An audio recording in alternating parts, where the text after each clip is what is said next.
Bonjour à toutes et à tous, j'espère que vous allez bien. Je suis très heureuse de vous retrouver aujourd'hui pour cette nouvelle vidéo qui est en fait la deuxième partie de notre FAQ que nous avons commencé il y a quelques semaines. Si vous n'avez pas vu la première partie, je vous la mets dans le petit i, sachant que en fait il n'est pas nécessaire d'avoir vu la première pour voir celle-ci puisque les questions sont indépendantes les unes des autres. Ces questions, c'est vous qui me les avez posées sur Instagram. Je mets de temps en temps un petit sticker de questions là-bas sur ce réseau puisque c'est là où je suis le plus active. D'ailleurs, si vous ne me suivez pas encore là-bas, eh bien, pourquoi hein? Pas de pression bien entendu, sauf dans une shop, hein, on se sait. Mais voilà, de temps en temps, je mets des petits stickers de questions là-bas, je les rassemble et j'en fais des FAQ. Naturellement, si vous n'avez pas Instagram ou que vous n'avez pas envie de me suivre là-bas parce que vous me haïssez et que vous ne voulez me voir qu'ici, pourquoi pas. Vous pouvez aussi me laisser vos questions dans l'espace commentaire qui est là pour ça. Je les compile et je les ajoute à la liste. Donc on a déjà vu une première partie, j'ai fait cette vidéo en plusieurs parties parce que vous avez été très nombreux à me poser des questions, qu'il y en avait beaucoup, et que du coup ça aurait fait une vidéo à rallonge, donc c'est parti tout de suite, pas plus de blabla, on se lance dans la deuxième partie, sachant qu'il y en aura une troisième, parce que vous m'en avez vraiment posé beaucoup. Donc elle sera pas la semaine prochaine, ce sera sans doute, on verra ça. C'est parti. Allons-y, let's go. Alors, j'ai un herbier que j'alimente depuis petit, comment puis-je l'intégrer dans ma pratique ? Alors un herbier, c'est vraiment quelque chose, déjà bravo, parce que c'est vraiment quelque chose de super intéressant et de très stimulant à faire. C'est hyper amusant, moi j'en avais commencé un quand j'étais petite, et vraiment c'est un bel objet à construire et à transmettre, donc belle initiative déjà. Et ensuite, comment l'intégrer à ta pratique ? Eh bien, pourquoi ne pas en faire par exemple un grimoire de plantes magiques, par exemple en ajoutant aux observations que tu as pu faire au sujet des plantes, leurs vertus magiques. Alors si jamais tu n'as pas la place de le faire, si ton herbier est déjà bien rempli, que tu as déjà écrit des notions botaniques dessus et qu'il n'y a plus l'espace pour écrire ça, ce qui peut être intéressant de faire, c'est de rajouter une petite enveloppe, de la coller dans un petit coin, ou d'ajouter en fait un onglet que tu vas pouvoir peut-être scotcher dessus, un peu en mode scrapbooking, pour ajouter des données magiques en plus des données botaniques que tu as déjà.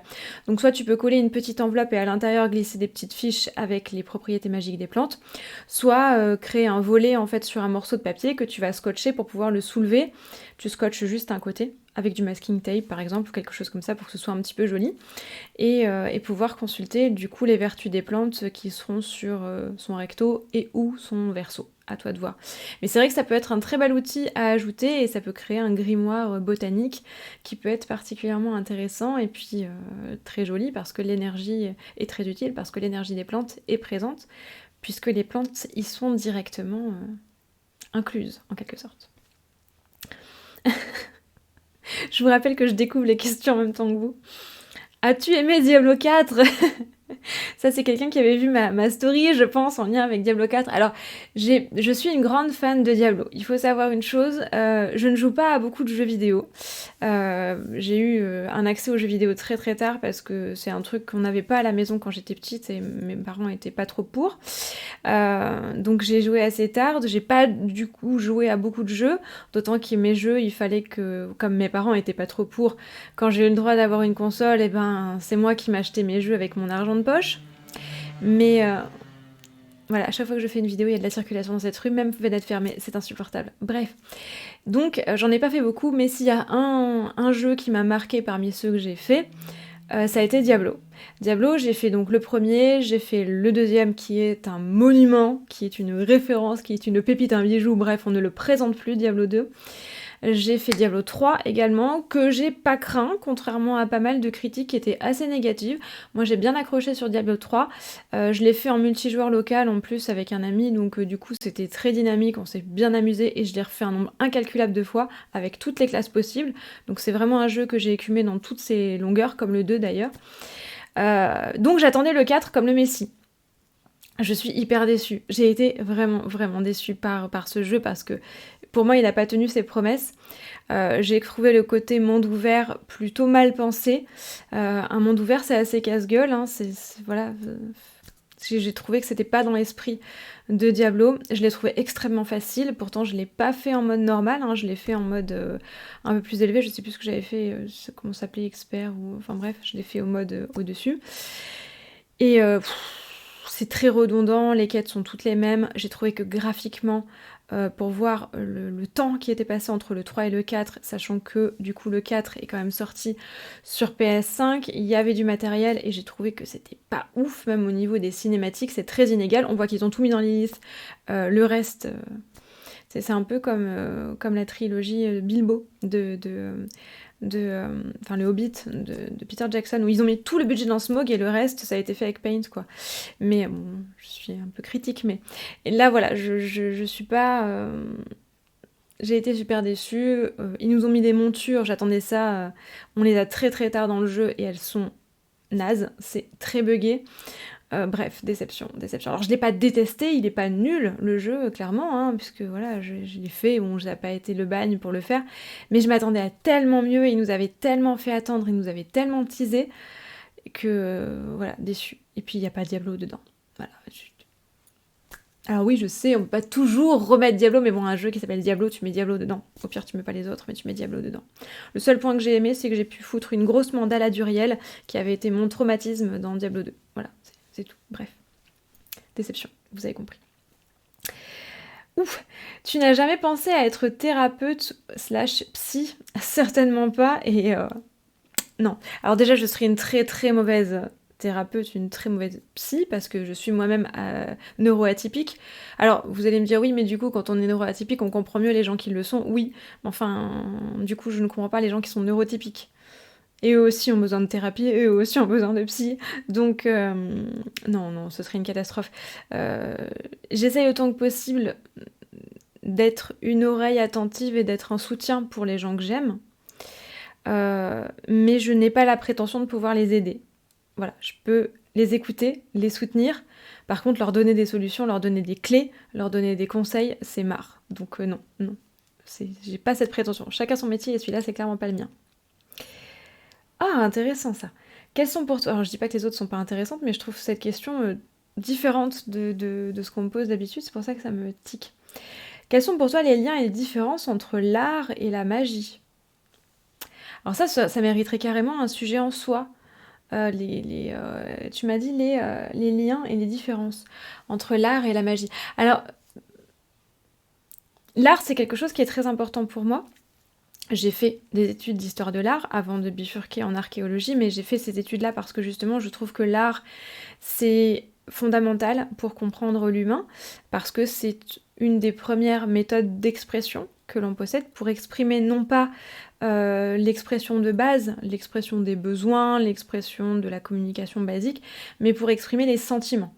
Et les sentiments, c'est des choses qui sont pas forcément faciles à exprimer, et l'art, c'est une manière de le faire. C'est ce qui nous distingue d'ailleurs de l'animal, qui n'a pas ce recours-là pour exprimer ses sentiments, qui les exprime d'une façon différente, mais qui est plus dans l'expression du besoin et dans l'expression de l'immédiateté, alors que l'art a ce côté abstrait, ce côté immatériel, qui reflète la pensée, la psyché, le sentiment, l'émotion.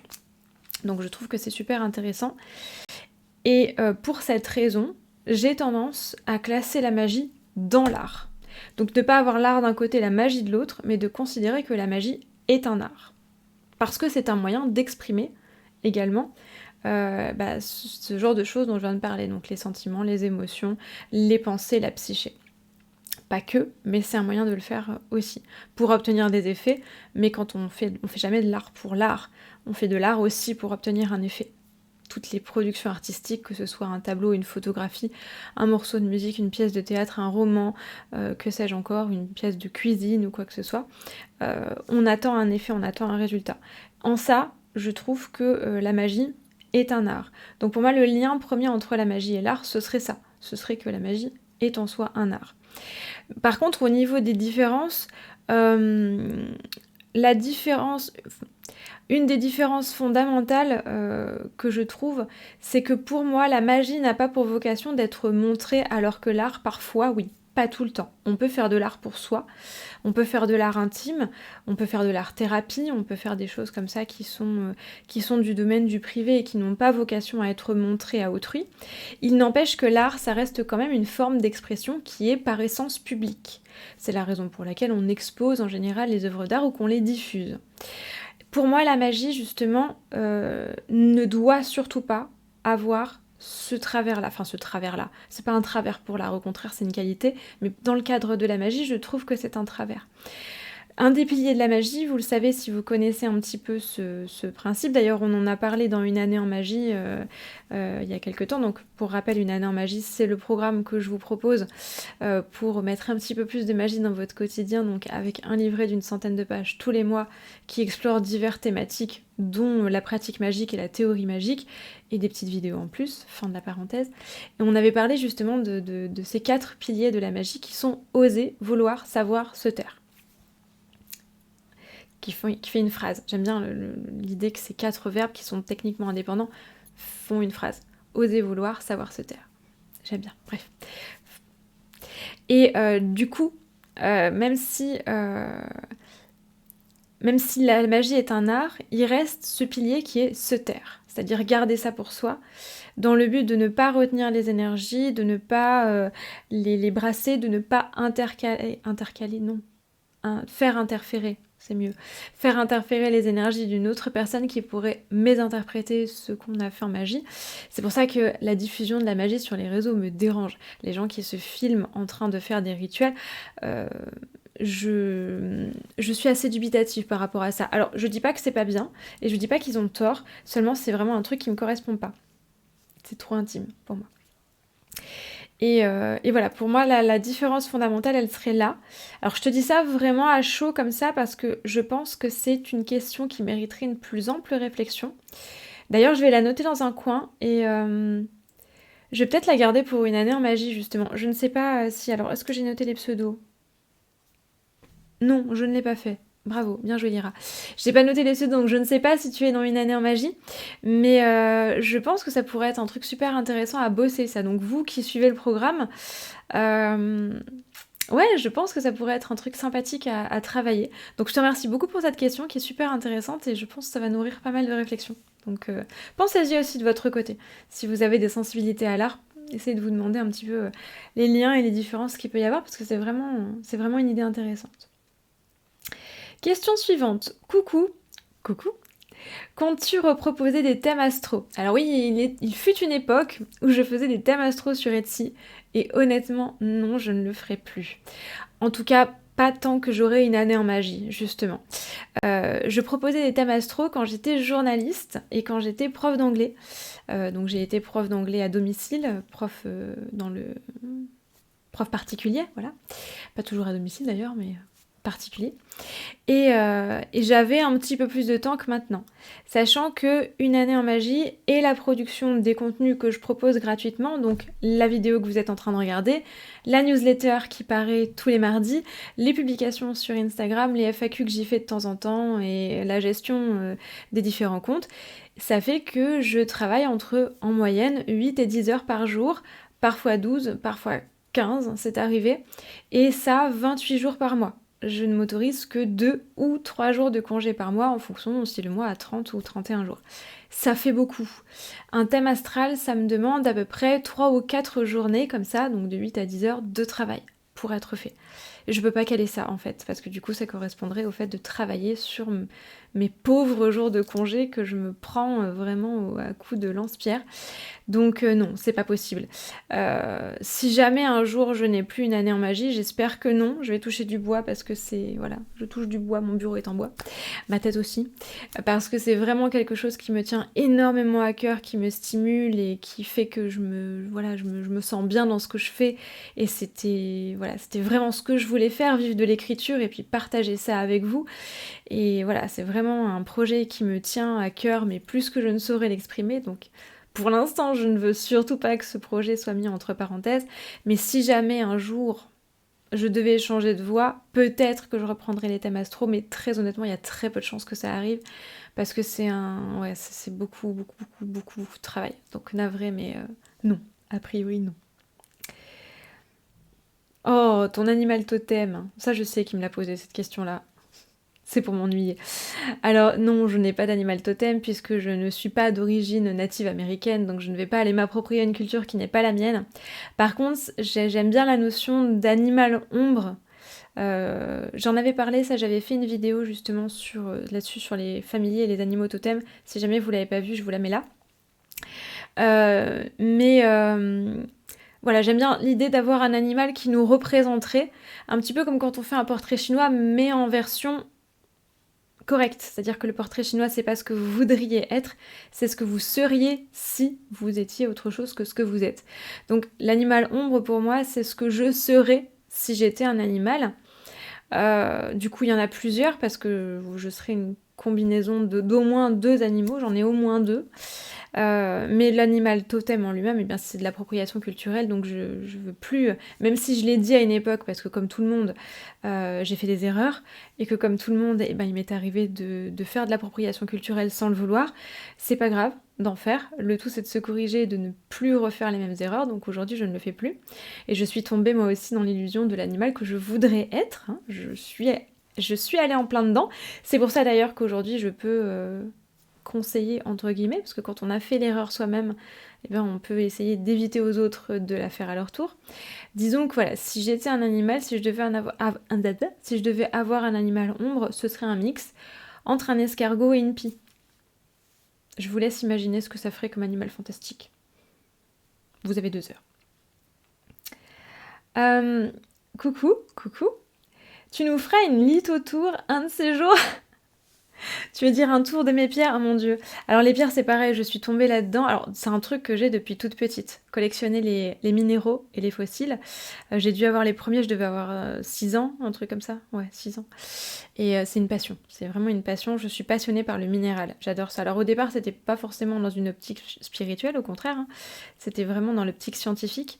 Mais ouais, les minéraux, les fossiles, j'en ai beaucoup. Donc pourquoi pas un jour vous faire un lithotour, mais...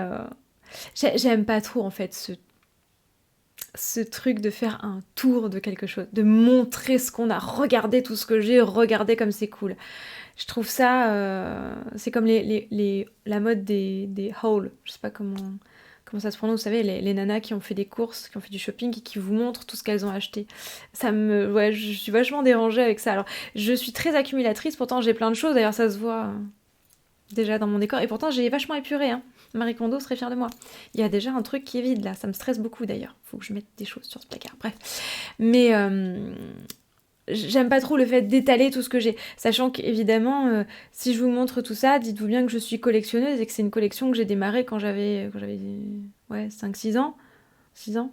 Et que du coup, ça fait un peu plus de 30 ans de collection, quoi. Donc forcément, ça fait beaucoup. Et que j'ai pas tout acheté. Il y en a que j'ai trouvé, il y en a qu'on m'a donné, que j'ai récupéré. Peut-être un jour que je le ferai, mais j'avoue que je vois pas trop l'intérêt de ce genre de choses. Je trouve ça dérangeant d'étaler. Bon, c'est un peu... Voilà, après, il y a beaucoup de gens que ça intéresse, visiblement, mais... Question suivante, ah bah du coup, qui est la deuxième partie de celle-là. Et un carte tour, une partie oracle, une partie tarot. Mon dieu. Là, c'est pareil, je suis hard collectionneuse de tarot et d'oracle. J'en ai beaucoup. Que je collectionne pour le côté œuvre d'art aussi, parce que voilà, je vous l'ai dit, l'art c'est quelque chose qui me parle beaucoup. En plus j'ai été cartomancienne professionnelle et j'aimais bien avoir des jeux qui pouvaient être adaptés à tous mes consultants, parce que je leur faisais choisir leurs jeux. Et donc il me fallait un large panel. Oui, c'était une excuse pour m'en acheter plein, absolument. Mais là c'est pareil, je sais pas si ce serait... Peut-être à la limite, pourquoi pas, plutôt faire des sélections. Tu vois, par exemple, j'avais fait une sélection déjà des minéraux pour débuter. Je vous la mets là si vous l'avez pas vu. Je pourrais peut-être faire une sélection des minéraux que j'utilise le plus ou de ceux qui me paraissent les plus utiles, entre guillemets, ou mes préférés, pourquoi pas, simplement pour une notion. Peut-être vous montrer les pièces que je préfère et les minéraux que je préfère. Je pourrais trouver ça à la limite sympa parce qu'on peut parler du coup on peut parler d'autre chose que juste de la possession.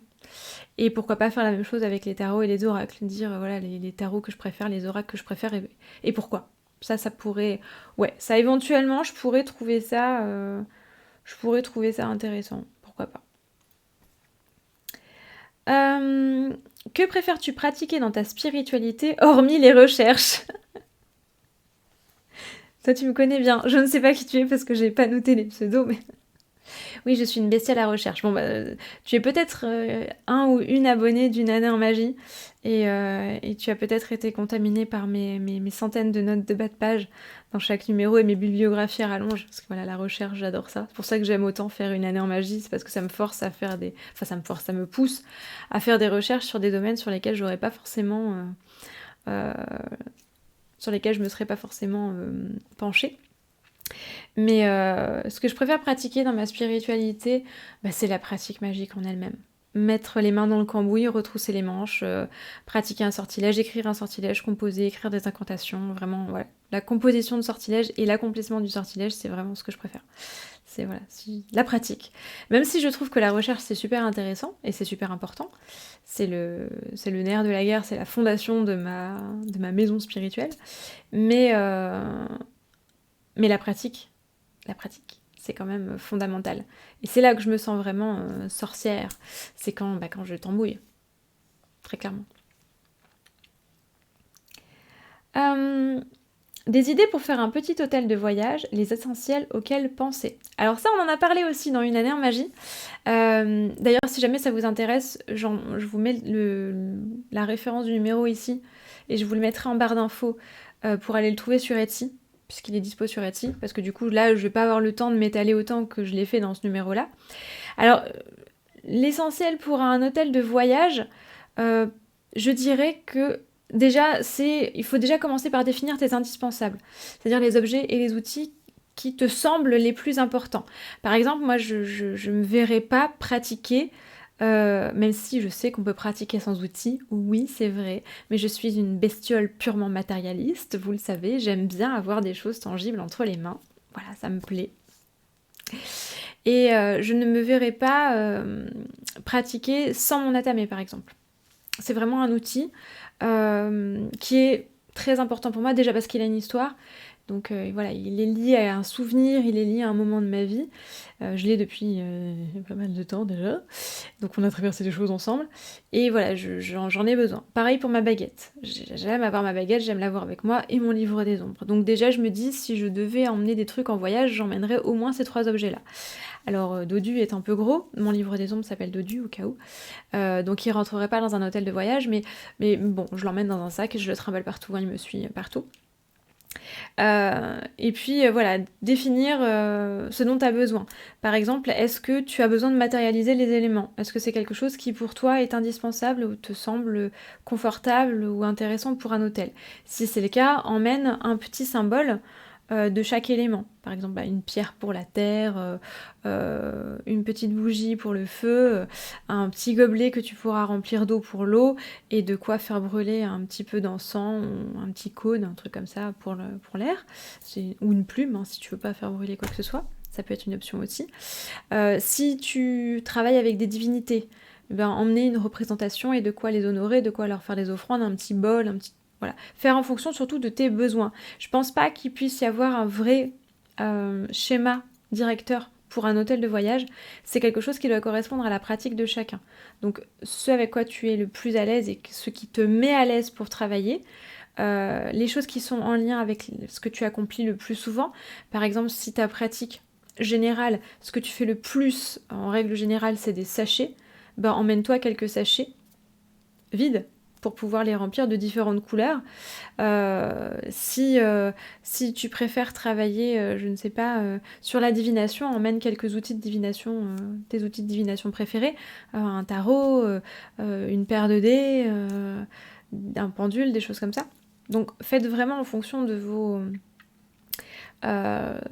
besoins, de vos habitudes, de votre pratique. Et puis aussi, une chose qui peut être super intéressante, quand on voyage, c'est d'emmener aussi de quoi laisser un petit peu de place pour les choses qui peuvent nous connecter à l'endroit où on part. Par exemple, si vous partez au bord de la mer et que vous avez envie d'en profiter pour vous essayer à la Sea Witchcraft. Je sais pas si on prononce comme ça, enfin si on dit comme ça, bref, vous avez compris, la magie de la mer. Eh bien, dites-vous que vous allez laisser une petite place boîte, dans votre sac, dans votre petite valisette, pourquoi pas mettre un peu de sable, un petit peu de coquillage, des petites choses comme ça. Donc le blindez pas non plus, votre hôtel de voyage, parce que quand on voyage, ce qui est bien, c'est aussi de ne plus pratiquer chez soi, de pratiquer à l'endroit où on part, et donc c'est bien de pouvoir intégrer à son hôtel de voyage des éléments de l'endroit où on part en voyage. Donc voilà, si je peux vous donner un conseil, enfin 2 conseils, ce serait ça. Prenez les choses qui vous sont indispensables, quelles qu'elles soient, et peu importe si ça correspond pas à ce que vous trouvez dans les livres en général, et laissez un petit peu de place pour intégrer l'endroit où vous êtes. Voilà. Et puis voilà. S'il y a d'autres détails dont je me souviens plus, vous les retrouverez dans le numéro dont je vous ai parlé tout à l'heure. Si je prends mon téléphone à l'envers, je vais pas y arriver. Coucou, as-tu déjà eu des effrayants... je vais pas y arriver. Des expériences effrayantes. J'ai voulu... Moi, je fais des chips entre les mots. Hein, je fais des raccourcis. Parce que mon cerveau... En fait, toutes les personnes qui sont dans mon cerveau essayent de parler en même temps. C'est très, très pénible. As-tu déjà eu des expériences effrayantes ou paranormales? Eh ben écoute, vu que ça va être long, et vu que ça fait déjà 25 minutes que je tourne, je propose que cette question soit le cliffhanger de fin et qu'on la garde pour la session suivante. Je suis horrible, je sais, je suis désolée pour toi, mais j'aime bien cette question et je trouve que ouais, j'ai envie de vous raconter 2-3 trucs. Donc du coup, je vais la garder avec la dernière partie et on va se garder ça pour une 3e partie. Voilà. J'espère en tout cas que cette partie-là vous aura plu, que ça aura répondu à quelques-unes de vos interrogations. Toujours pareil, hein, si jamais vous avez envie de poser d'autres questions, ben, l'espace commentaire, il est là pour ça. Je les note toutes. J'essaye de pas les oublier. J'essaye de pas perdre les endroits où je les note. Dans la mesure du possible. Donc si jamais votre question n'apparaît pas, c'est probablement que malheureusement je l'ai perdue. Donc n'hésitez pas à la reposer. Me matraquer des fois, sauf si bien sûr c'est des questions auxquelles je ne veux pas répondre, genre écrire un tatouage en runes ou écrire un rituel pour vous. Ça c'est non, mais ça vous le savez déjà, et d'ailleurs vous ne me le demandez jamais, donc c'est que vous avez compris. Bref, si cette vidéo vous a plu, n'hésitez pas à lui laisser un petit j'aime, un petit commentaire, voire même à la partager avec des gens avec qui vous auriez envie de transmettre un petit peu de tout ce qui a été dit aujourd'hui. Si vous voulez également me soutenir, n'oubliez pas que j'ai un petit Ko-fi pour me laisser un petit pourboire et bien entendu le programme Une année en magie dont j'ai déjà parlé, je ne vais pas vous bassiner avec ça. Vous avez toutes les références en barre d'infos. En attendant la prochaine vidéo et la 3e partie, donc qui n'arrivera peut-être pas la semaine prochaine, mais peut-être la semaine d'après, parce que j'aime cultiver le spoiler, n'est-ce pas? Pas le spoiler, le cliffhanger. Bref, vous avez compris. En attendant la prochaine vidéo, portez-vous bien, profitez bien de cet automne qui commence enfin. Je ne sais pas si c'est le cas chez vous, mais là, ça commence enfin. Prenez soin de vous et surtout, le plus important, restez magique. À très vite. Bye.